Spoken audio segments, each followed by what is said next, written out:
आज का हमारा टॉपिक है data organisation and data analysis. इस टॉपिक को बायोलॉजी के तरीके से समझते हैं। बायोलॉजिकल में डेटा ऑर्गेनाइजेशन। बायोलॉजिकल में डेटा जो ऑब्जर्वेशंस एंड एक्सपेरिमेंट्स के जरिए जमा किया जाता है, जैसे कि नाम, तरीक़ें या कीमत, उसे डेटा कहते हैं। इस डेटा को ठीक से तरतीब देना इल्मी तहकीक के लिए बहुत जरूरी है। यहाँ कुछ अहम बातें हैं डेटा ऑर्गेनाइजेशन के बारे में। 1. डेटा जमा करने के तरीके। एक्सपेरिमेंट शुरू करने से पहले साइंटिस्ट को अपने डेटा जमा करने के तरीकों को वजह तौर पर बयां करना जरूरी है।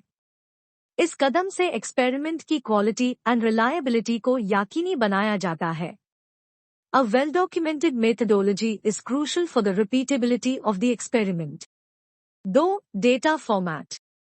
डेटा को मुख्तलिफ फॉर्मेट में तरतीब देना मुमकिन है, जैसे ग्राफिक्स, जैसे कि चार्ट्स, ग्राफ्स और प्लॉट्स, ट्रेंड्स और पैटर्न्स को दिखाने के लिए। टेबल्स, डेटा को एक मुंजम और आसान इजी ट्रीट फॉर्मेट में पेश करने के लिए। Flow charts, processes and relationships को वजह करने के लिए। मैप्स, खास तौर पर इकोलॉजिकल एंड जियोग्राफिकल स्टडीज में मुफीद।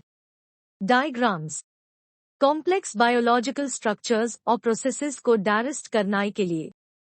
डेटा को ठीक से तरतीब देना साइंटिस्ट को आसानी से उनके एक्सपेरिमेंट्स को analyse, interpret and draw conclusions करने में मददगार बनाता है। Data analysis in biology.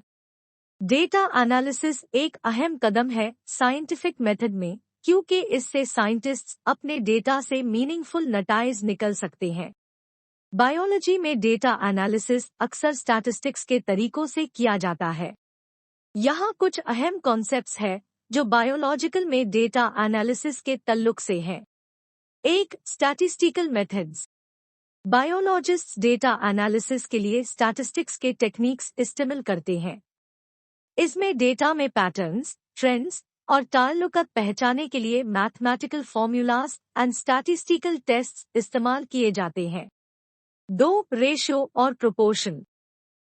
Ratio two numbers, मसलन A-B के दरमियान ताल्लुक को बयां करने के लिए इस्तेमाल होता है, और प्रोपोर्शन टू बराबर रेशियोज को बराबर की अलामत हैप्पी स्माइली से जोड़ती है, A-B-C-D। मसलन अगर आप मॉस्कीटो के काटने के बाद इन्फेक्टेड स्पैरोज और सेहतमंद स्पैरोज के रेशियो को जानते हैं, तो आप मेस्ट मॉस्कीटोज के काटने पर मुतावक्ती तौर पर इन्फेक्टेड स्पैरोज के नंबर को कैलकुलेट करने के लिए प्रोपोर्शन इस्तेमाल कर सकते हैं। 3. Mean value. स्टैटिस्टिक्स साइंटिस्ट्स को डेटा सेट का मीन, एवरेज वैल्यू निकलने में मददगार होता है। ये समरी स्टैटिस्टिक डेटा की मरकजी टेंडेंसी को समझने के लिए अहम है। इससे रिसर्चर्स डेटा के बारे में नताइज निकल सकते हैं। Mathematics in biological research. Mathematics solving biological problems करने में अहम किरदार अदा करती है। यहाँ कुछ एग्जाम्पल्स हैं कि किस तरह मैथमेटिक्स को बायोलॉजी में इस्तेमाल किया जाता है। 1. Gene finding. मैथमेटिक्स के एल्गोरिदम्स इस्तेमाल करके DNA सीक्वेंसेस में जीन्स की पहचान की जाती है। 2. Protein structure. मैथमेटिकल मॉडल्स और सिमुलेशंस प्रोटीन के 3 डायमेंशनल स्ट्रक्चर को मालूम करने में मदद देते हैं। 3. Protein interactions. Mathematical modelling protein के दरमियान के तल्लुकत को पाइश करती है और उनको ताज़ियात करती है। Predict and analyse interactions. 4. Bioinformatics.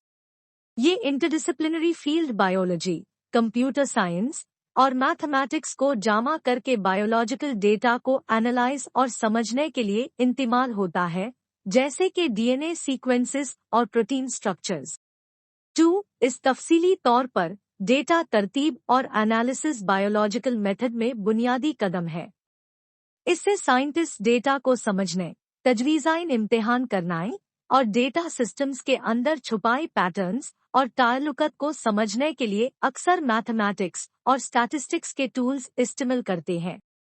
Thank you all for your time and attention. truly appreciate the opportunity to share this information with you, and I am grateful for your engagement and thoughtful questions.